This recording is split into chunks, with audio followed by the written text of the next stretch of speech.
분양시장 얘기를 좀 해보려고 하는데 네. 뭐 지금 분양시장도 양극화 현상을 좀 보이고 있고 또 분양시장 또 여러 가지 지역에 따라서 변화도 좀 있는데 좀 전망은 어떻게 보시나요? 일단 분양 시장이 양극화되고 있는 거는 굉장히 이제 사람들이 선택적으로 움직이고 있다라고 볼 수 있습니다. 그러니까 분양이라는 거는 결국은 부동산 개발 사업의 끝이잖아요. 부동산 아파트를 개발을 해서 이걸 자금을 회수할 수 있는 길, 판매를 하는 것이고 그게 바로 이제 분양인데 이 분양 시장이 양극화를 보이는 거는 이제 팔리는 물건만 팔린다는 의미거든요. 근데 이제 부동산 시장이 화랑을 겪을 때는 서울 수도권뿐 아니라 전국토가 개발 그쵸. 사업을 벌이고 있는 그런 시장이었잖아요. 그리고 현재도 지금 지방에 많은 사업장들이 있고 이런 사업장들도 결국은 물건을 팔아야지 이제 정리가 되는 건데 그런 쪽으로는 이제 돈이 안 흘러 들어가는 거죠.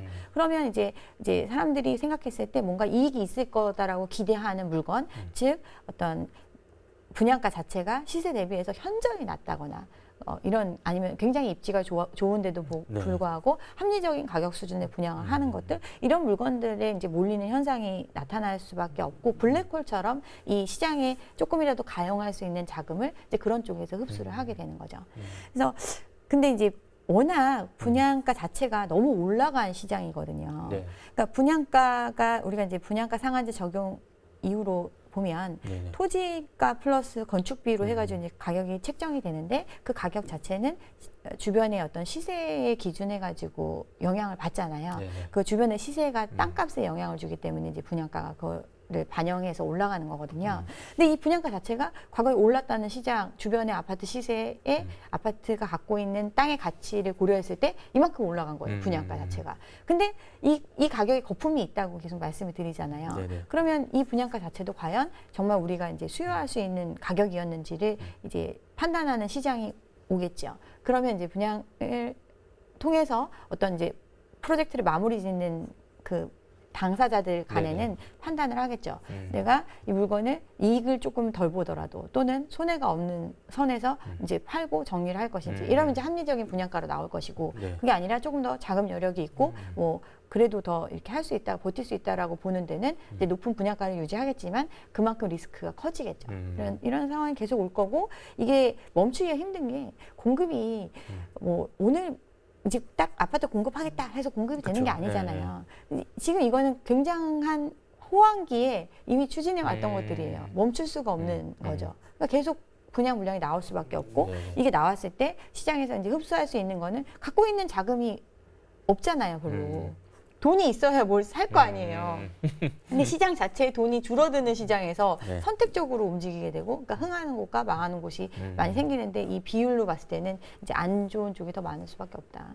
그런 면에서 보면은 최근에 했던 흑석 자이 같은 경우는 네. 그만한 이제 분양가가 지금 수준을 봤을 때는 정말 괜찮다고 이렇게 판단을 했기 때문에 그렇죠. 물린 사람들이 걸까요? 그렇게 네. 생각을 했기 때문에 네. 뭐 59제곱미터 기준에서 6억대 분양을 했는데 사실은 이제 이 가격이 그러면 이제 과연 엄청 낮은 금액이냐 이런 걸 생각해 보면 이제 이거는 이제 사람마다 뷰가 좀 그렇죠. 다르기 때문에 네. 그렇지만 어떤 이제 서울의 요지에 있는 새 아파트가 6억에 분양을 한다.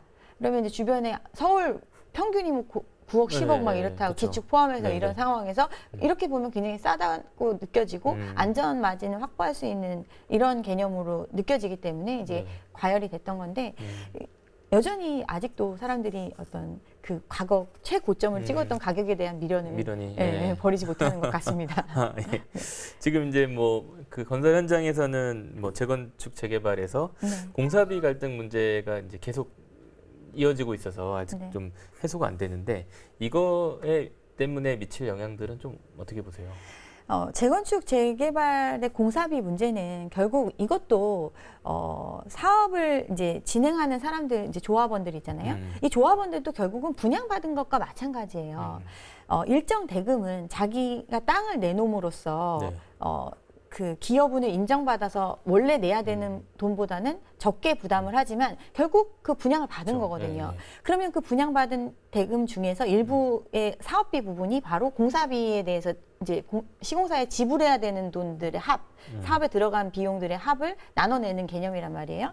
근데 이제 공사비 문제는 그러니까 현실적인 거죠. 자기가 이제 원래 자기가 갖고 있던 걸 투여를 해가지고 이만큼의 이제 거기다 추가 비용을 이만큼 내야 집을 얻을 수 있는 거잖아요. 그러니까 최소한의 비용을 들여서 하고 싶은 게 조합원의 입장이고 실질적으로 이제 공사하는 입장에서는 지금 이제 뭐 인건비 오르고 뭐 자재비 오르고 이들은 이제 땅을 자기들이 받는 게 아니잖아요. 이들은 공사를 통해서 대금을 받는 거고 이들이 땅을 기여한 대가는 어떤 일반 분양분에서 얻는 수익 중에 일부를 공사비로 조달하는 방식 네네. 이렇게 해서 사업에 참여를 했던 사람들이기 때문에 이들은 이제 손해를 보고는 할 수 없다 이런 개념이기 때문에 이제 공사비를 더 올려달라고 하는 거고 조합원들 입장에서는 자기의 실질적인 부담이기 때문에 지금 이런 상태인데 이거는 이제 용역 관계잖아요. 조합원하고 시공사 입장에서는 네.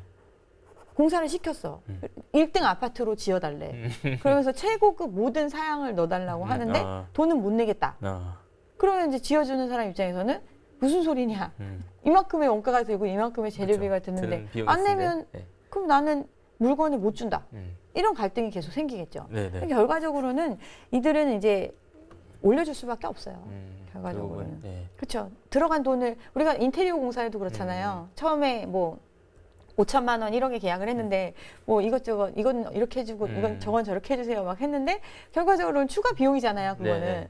안 낼 수가 없잖아요. 내고는 할지언정. 결국은 이제 이런 갈등 문제가 길어지면 어쨌든 조합원들 입장에서는 그 공사비와는 별개로 사업에 소요되는 비용들 이것도 다 빌려서 쓰고 있는 돈이기 때문에 그거에 대한 금융 비용이 또 늘어나게 될 거고 그러면 어떻게 보면 이제 배보다 배꼽이 더 커지는 상황이 될 수도 있고 그러니까 결국은 합의할 수밖에 없고 그래서 이제 그런 부분들이 해결이 돼야 이들도 집으로 돌려받을 수 있기 때문에 결국은 이제 어느 정도 공급으로는 이어지겠죠. 이어질 수밖에 없죠. 합의하는 과정이 필요하고 근데 그런 부분에서는 굉장히 불리하다. 그러니까 뭐 건설사들이 다 지어놓고 입주를 이렇게 바리게이트로 막는 그런 상황도 있었는데 뭐 그만큼 건설사들도 이제 절박하다는 얘기라고 봐야 되겠네요.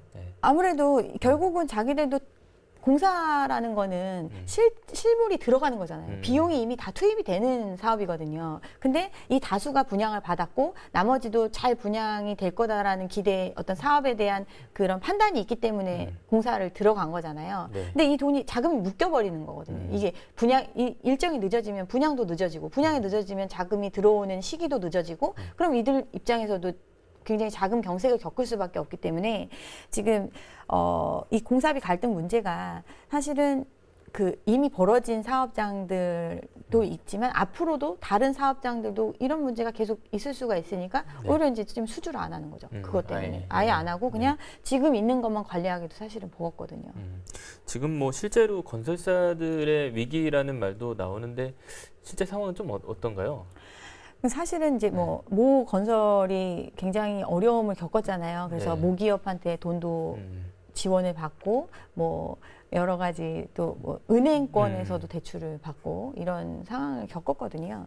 그만큼 지금 아까 말씀드린 것처럼 많은 사업장들을 수주를 해서 그 사업장들의 자금을 회수하는 거는 분양을 통해서 자금이 들어오는 과정을 거쳐야 되는데 이게 다 멈춰 있는 거예요. 자금 경색을 겪을 수밖에 없는 거고 이 유동성이 위기라는 거는 지금과 같이 유동성을 축소하는 시기에는 더더욱 큰 리스크로 다가올 수 있는 거거든요. 그래서 지금 사실 그 언급한 건설사 같은 경우는 2022년도에 가장 많은 물량을 수주한 회사거든요. 그만큼 묶여있는 돈이 많다는 승자의 저주처럼 묶여있는 돈이 많은 사업장에 묶여있는 돈이 많은 회사들은 그만큼 자금 경색을 겪을 수밖에 없고 지금 자금 경색을 겪고 지금 어떤 내부적으로 지금 현상 유지만이라도 하려고 하는 이유가 그만큼 앞으로의 상황을 비관적으로 보고 있다.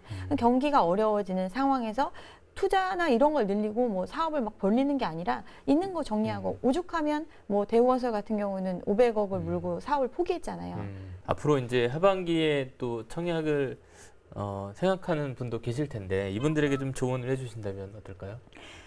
청약을 준비하시는 분들은 일단은 일정 부분 자금을 축적을 하셨고 그리고 또 그만큼 이제 기간을 가지신 분들이 청약을 도전을 하실 거 아니에요. 근데 가장 중요한 거는 물건을 이건 사실은 내 집 마련의 시기와도 마찬가지인데 어느 때건 간에 자기가 감당할 수 있는 그 규모 안에서 움직이시는 거는 사실은 어느 때든 상관이 없어요. 근데 이 집을 한번 사면 너무나 고가기 때문에 그렇죠. 자기가 벌어놓은 소득 플러스 앞으로 벌어들일 소득까지 다 투여를 해야지 이 대금을 치를 수 있는 물건이기 때문에 가장 싸게 사는 게 중요한 거고 그 싸게 사는 시기는 지금과 같은 시기는 아니다. 조금 더 시장을 관망해도 그렇게 결코 늦는 게 아니니까 조급한 마음 안 가지셨으면 좋겠습니다. 네, 오늘 박은정 감정평가사님과 함께 얘기 나눴습니다. 네, 감사합니다. 네, 감사합니다.